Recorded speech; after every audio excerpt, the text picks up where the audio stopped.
As we have seen that we have been getting repeated ones, and most of them are hoax bomb threats. We have had multiple meetings. There are two areas that we can explore. One is the amendment in aircraft security rules. If you can do a little amendment there, it can specifically strengthen the cause which we are fighting for right now.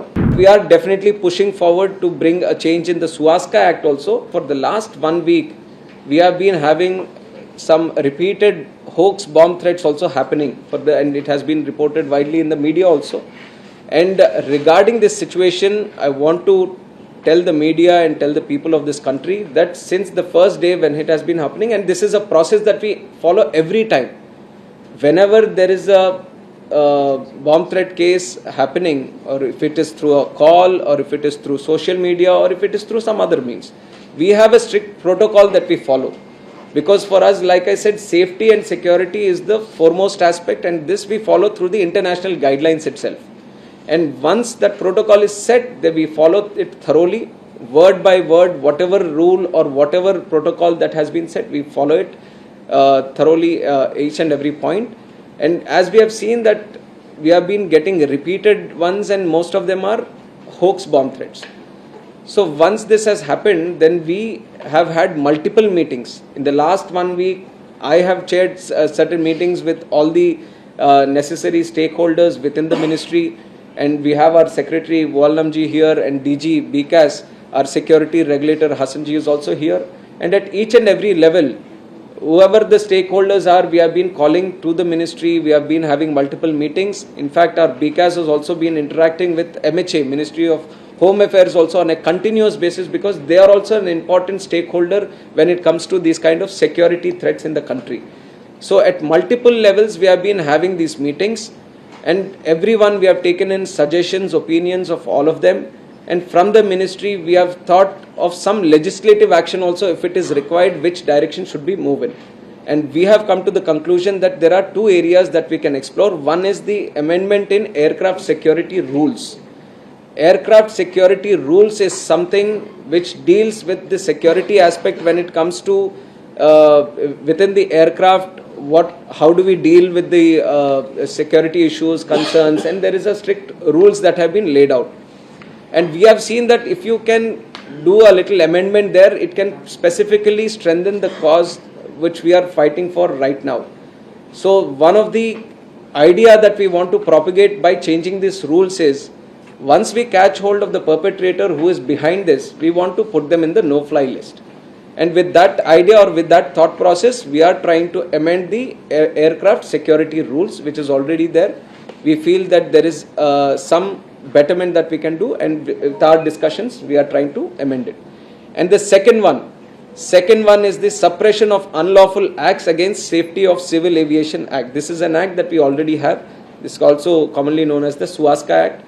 And there are multiple offences that have already been listed in the Suwaska Act. And one of this was, this is a 1982 Act, and it deals with many offences such as offence at an airport, offence of committing violence on board an aircraft in flight, destruction of damage to air navigation facilities. So these are some of the offences that the Suwaska Act targets. And what we have seen is that while it takes care of the offences when the aircraft is in travel, it's in flight, we see that this, if we want to address these kind of threats that have been happening, or you want to take strict action against the people who are behind this when there is a fake or a hoax threat that they are trying to do, then we have to cover the act on the ground and at the airport also.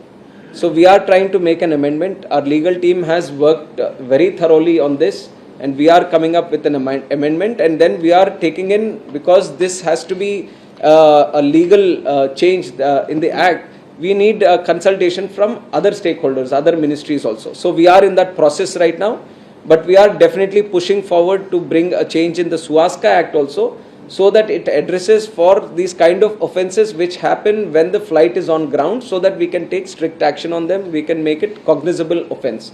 So that is one area that we are looking forward to.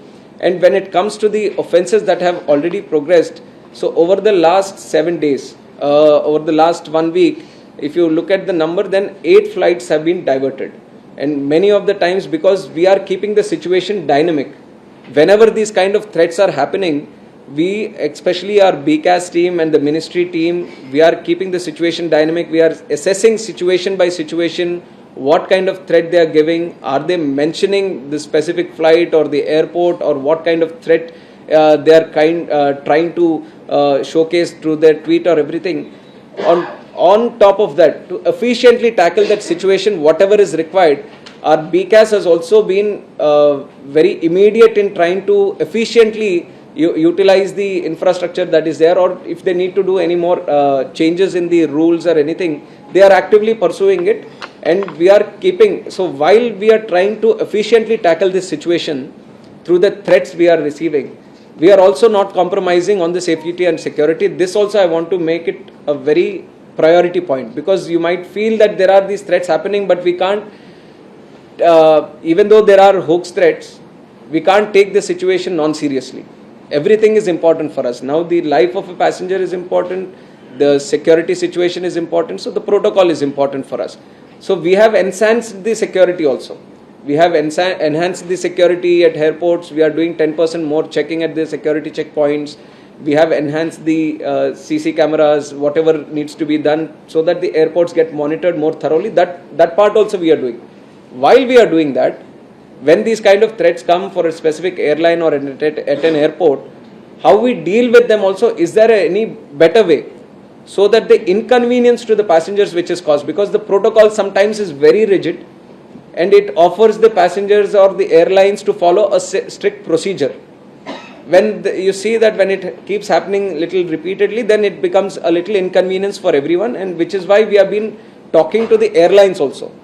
BCAS has already met the airlines 3 times, and whatever their opinions are there, we are all discussing with them.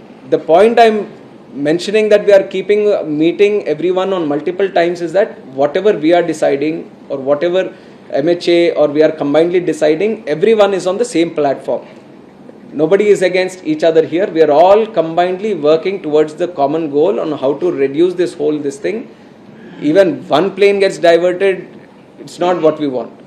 Even one plane gets delayed, it's not what we want.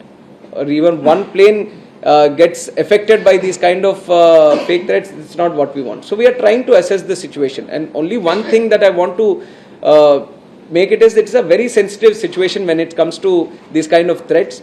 There is an international procedure through the ICAO guidelines that we have to follow. So we have to monitor that, and we have to take care of this situation. So combinedly, we felt that from the ministry to actively initially to start some kind of process, so that at least for people who are trying to make these kind of or use the air travel medium to have these fake threats going on, there has to be some kind of deterrent. So that deterrent we feel through this legislative action we can bring through it. So aircraft security rules, we are trying to put an amendment there, and the suppression of unlawful activities against safety of civil aviation. This is another act where we want to bring in the amendment. So I feel these two are there, and all the law enforcement agencies, I have mentioned the MHA and also the state law enforcement agencies, because whenever this kind of threat comes and there is a case that needs to be registered, that gets registered at the airport police station. So we are continuously speaking with all the law enforcement agencies also. We are pushing them to speed up the process. Now these are technical in nature.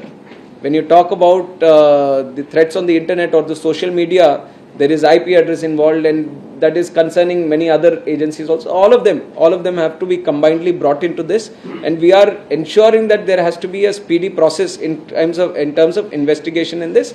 So all the players who might be involved in this, we are putting everyone on the same platform and telling them the seriousness of this issue and trying to speed up the process as much as possible.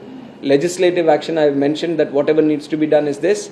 And from our ministry, I want to tell the people of this country that the safety and security of people and convenient travel of the people is always our utmost priority, and we are working towards it for the past 1 week since it has happened. Especially since my coming also, we have been discussing on this, how to enhance the whole system and all, and we are moving in that direction. And I hope that everyone, with the collective efforts of everyone, we are going to see a much better picture in the coming days.